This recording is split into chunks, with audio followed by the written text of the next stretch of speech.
L'autre jour, ma fille m'appelle au téléphone. Elle est en voiture et elle me demande « Est-ce que tu sais comment on appelle les rimes qui riment par le début de la phrase ?» Oui, ma fille, quand elle est en voiture, elle se pose des questions essentielles. Je suis devant mon ordinateur, je lui dis d'attendre, je regarde sur Internet parce que j'en sais rien du tout. Je cherche et je tombe sur plein de trucs, pendant qu'elle patiente à l'autre bout du fil dans la voiture. Et je lui dis « Je trouve pas. Mais le terme qui s'en approche le plus, c'est anaphore. Quand chaque début de phrase commence par le même mot. Elle me rétorque que c'est pas exactement ce qu'elle me demande. Elle a raison. Mais en attendant, moi, je viens de découvrir un autre mot. Chiasme. Vous connaissez, vous, le chiasme ?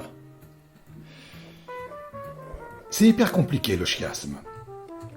C'est, je cite, « une figure qui comprend 4 termes sémantiquement différents, 2 à 2 de même fonction et de même nature, où les 2 derniers sont placés en sens inverse des 2 premiers. » Oui, c'est ça le chiasme. Dans la pratique, ça donne une phrase comme celle-ci. « Tel qui rit vendredi, dimanche pleurera. » Vous venez d'entendre un chiasme, les amis. Je vous l'aurais pas dit, vous l'auriez jamais deviné.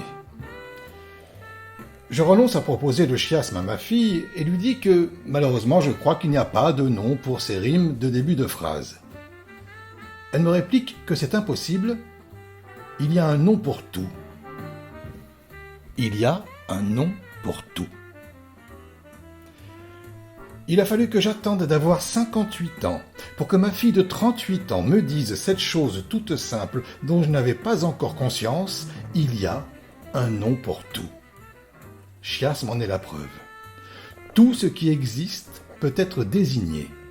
Seulement, il faut être très très cultivé ou très très spécialisé pour connaître les mots les plus rares, ceux associés aux situations qu'on ne rencontre pas souvent, presque jamais même, ou qu'on fait sans s'en rendre compte naturellement et dont on n'imagine pas une seule seconde que quelqu'un un jour les a nommés.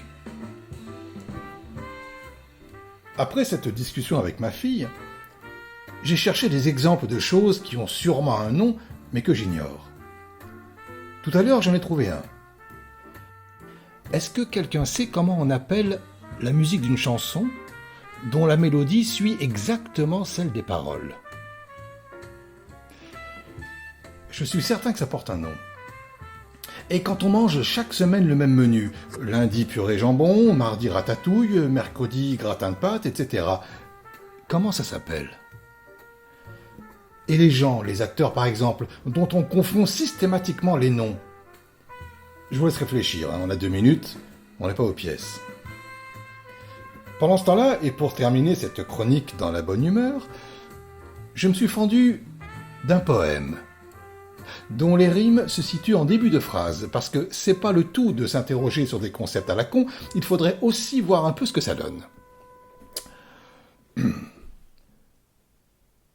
Veau ailé, envole-toi, vomis ton dedans sur le monde, vaurien bovin à plumes, vautour en sabots. Très bien. Maintenant, reste plus qu'à donner un nom à cette délicieuse forme poétique. Si vous voulez vous en occuper, ça m'arrangerait. Là, j'ai pas trop le temps. Il faut que je téléphone à ma fille pour lui demander comment on appelle les questions débiles qui n'ont pas de réponse, mais qui prennent tout de même la tête pendant des semaines. Ça porte forcément un nom ? Non.